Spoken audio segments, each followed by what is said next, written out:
বীরশ্রেষ্ঠ মোস্তফা কামালের আজকে ৫৫তম শাহাদাত বার্ষিকী। আপনারা জানেন যে দেশকে ভালোবেসে দেশকে শত্রুমুক্ত করতে তিনি যে অসীম সাহসিকতার সাথে তার যে বীরত্বগাথা উপস্থাপন করেছেন এবং নিজের জীবন বিলিয়ে দিয়ে বাংলাদেশকে মুক্ত স্বাধীন বাংলাদেশে পরিণত করেছেন, সেই সাহসিকতার স্বীকৃতি হিসেবে রাষ্ট্র কর্তৃক যে মুক্তিযুদ্ধের খেতাবগুলো রয়েছে তার মধ্যে সর্বোচ্চ খেতাবধারীদের একজন এই ভোলার সন্তান বীরশ্রেষ্ঠ হিসেবে তিনি খেতাবপ্রাপ্ত হয়েছেন জনাব মোস্তফা কামাল। কিন্তু বদি ফোরাম নামে একটি ভোলার একটি সংগঠন, তারা আজকে তার শাহাদাত বার্ষিকী পালন করছে, এই জন্য তাদেরকে ধন্যবাদ দিই।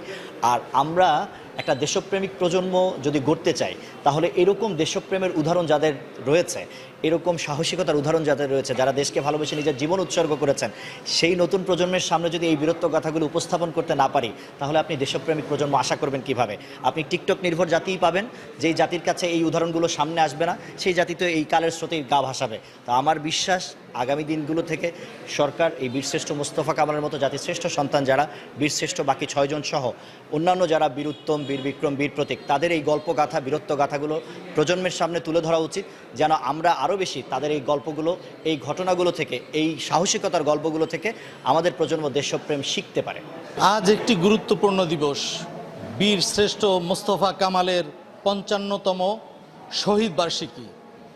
এই দিনে ব্রাহ্মণবাড়িয়ার আখাউড়াল দারুল গ্রামে পাকিস্তান বাহিনীর সাথে সংমুখ যুদ্ধে এই বীরশ্রেষ্ঠ মোস্তফা কামাল যুদ্ধ করতে করতে এক পর্যায়ে নিজে শহীদ হয়ে যান।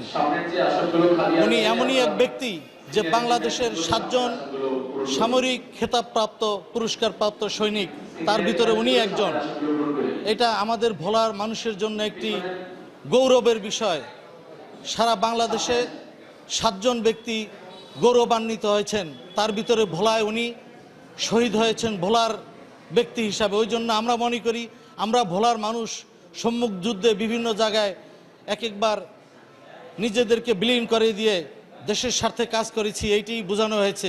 বীরশ্রেষ্ঠ মোস্তফা কামাল ভোলায় জন্মগ্রহণ করেছে,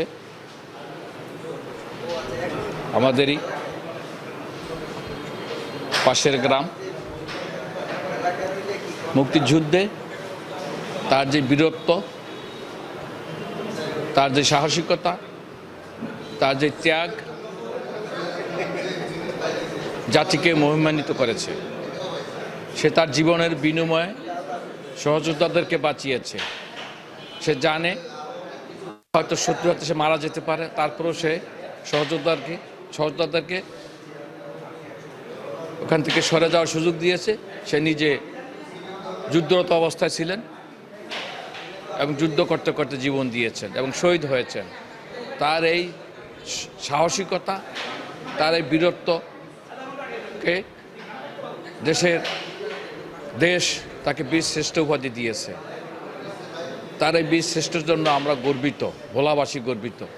আমরা তার এই আত্মত্যাগের প্রতি লক্ষ্য রেখে, তার বীরত্বের প্রতি লক্ষ্য রেখে আগামী দিনে দেশকে আমরা গর্ব, দেশের রন্ধে রন্ধে দুর্নীতি বন্ধ করব, স্বজনপ্রীতি বন্ধ করব। সবাইকে আমরা সেই কাজটি করার জন্য আহ্বান জানাচ্ছি। আপনারা জানেন যে আজকে বীরশ্রেষ্ঠ শহীদ মোস্তফা কামালের শাহাদাত ৫৫তম শাহাদাত বার্ষিকী।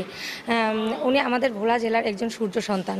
উনি 1971 সালে আমাদের এই বাংলাদেশের জন্য নিজের জীবন উৎসর্গ করেছেন এবং তার এই অবদান পুরো বাংলাদেশের মানুষেরই। তাই আমরা বলতে চাই যে শহীদ মোস্তফা কামালের অবদান অনস্বীকার্য।